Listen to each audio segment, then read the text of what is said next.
Plutão, o maior planeta anão do Sistema Solar, acaba de ficar mais interessante depois que um relatório demonstrou que fluxos de lava congelada cobriram recentemente partes substanciais da sua superfície. Recentemente, neste contexto, indica provavelmente não mais de 1 bilhão de anos atrás.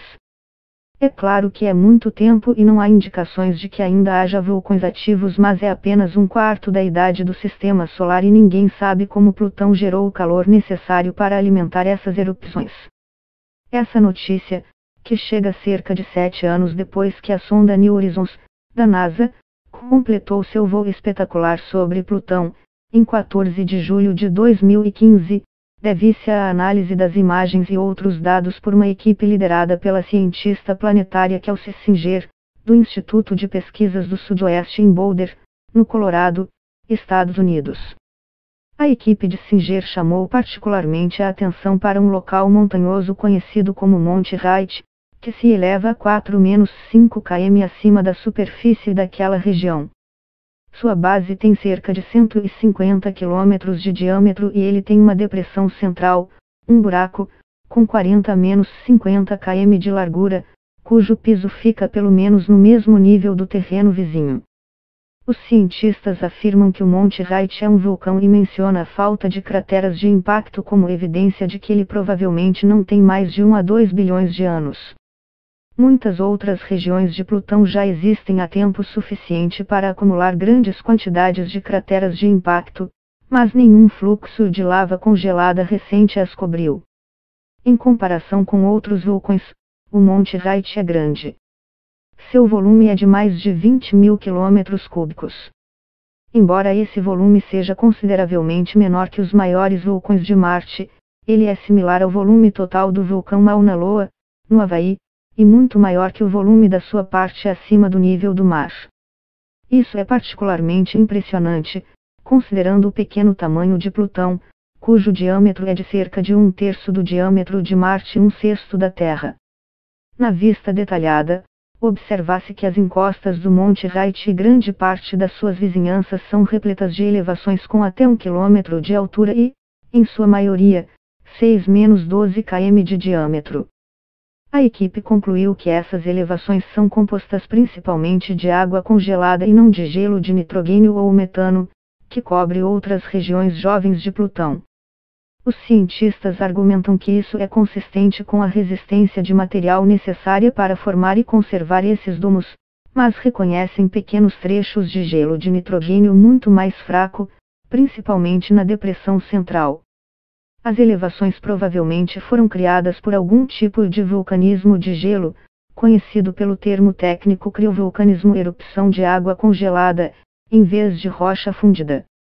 A densidade aparente de Plutão demonstra que ele deve conter rocha no seu interior, mas suas regiões externas são uma mistura de gelos, de água, metano, nitrogênio e, provavelmente, também amônia e monóxido de carbono, todos os quais possuem densidade de menos de 1/3 das rochas, da mesma forma que a crosta da Terra e de outros planetas rochosos é uma mistura de diversos silicatos minerais.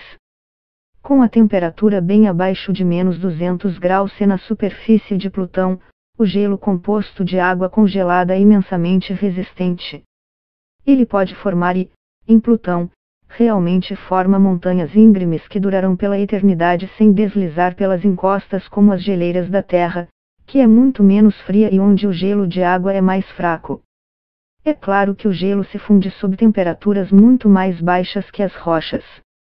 E, quando há uma mistura de dois tipos de gelo, a fusão pode começar em temperatura inferior que para qualquer um dos gelos puros isoladamente, o mesmo princípio que se aplica às rochas de silicato compostas de minerais diferentes.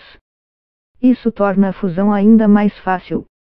Mesmo assim, é uma surpresa encontrar evidências de erupções criovulcânicas ricas em água relativamente jovens em Plutão, pois não existe nenhuma fonte de calor conhecida para alimentá-las. Existe muito pouca margem para que o interior de Plutão seja aquecido por forças de maré, o efeito gravitacional entre os corpos em órbita, como uma Lua e um planeta, as mesmas que aquecem o interior de algumas luas de Júpiter e Saturno. e a quantidade de rochas no interior de Plutão não é suficiente para produzir muito calor por radioatividade. Singer e seus colegas especulam que Plutão tenha, de alguma forma, mantido o calor do seu nascimento, que não conseguiu sair por muito tempo ao longo da sua história. Isso seria consistente com o fato de Plutão ter um oceano interno profundo com água líquida, como indicaram outras evidências. Se as saliências das quais foi construído o Monte Wright realmente representarem erupções de água congelada, esse material certamente não estava fluindo livremente como água líquida, mas deve ter sido algum tipo de mingau viscoso rico em cristais, talvez com uma cobertura externa totalmente congelada, mas ainda flexível, que confinou os derrames de fluido em saliências em forma de cúpula. A equipe aponta a profundidade e o volume da depressão central do Monte Wright para descartar indicações anteriores de que se trataria de uma cratera vulcânica, caldeira, ou que ela teria sido escavada por erupções explosivas. Na verdade, os cientistas a consideram um espaço que, de alguma forma, escapou de ser coberto por saliências das erupções. Tenho minhas dúvidas quanto a isso, pois existe um vulcão ainda maior ao sul do Monte Wright, o Monte Pitcairn, que também possui uma grande depressão central. Acredito que seja muita coincidência que haja dois vulcões adjacentes, ambos com buracos acidentais no meio.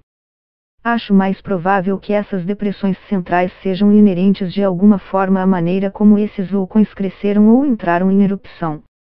Temos menos imagens do Monte Pitcairn em comparação com o Monte Wright porque, quando a New Horizons fez sua maior aproximação, a rotação de Plutão havia levado o Monte Pitcairn para o lado escuro. O sobrevoo foi tão rápido que apenas o lado de Plutão voltado para o Sol naquele momento certo pôde ser visto em detalhes. Mas a New Horizons conseguiu imagens do Monte Pitcairn graças à luz do Sol que sofreu fraca reflexão sobre o solo, obscurecida na atmosfera de Plutão.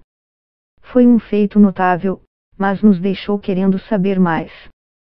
Quais outros detalhes estarão ocultos na outra metade de Plutão, da qual não temos imagens?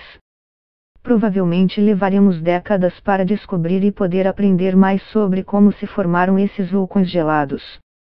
Asterisco David Rothery é professor de Geociências Planetárias da Universidade Aberta, instituição de ensino à distância do Reino Unido. Este artigo foi publicado originalmente no site de notícias acadêmicas The Conversation e republicado sob licença Creative Commons. Leia aqui a versão original, em inglês.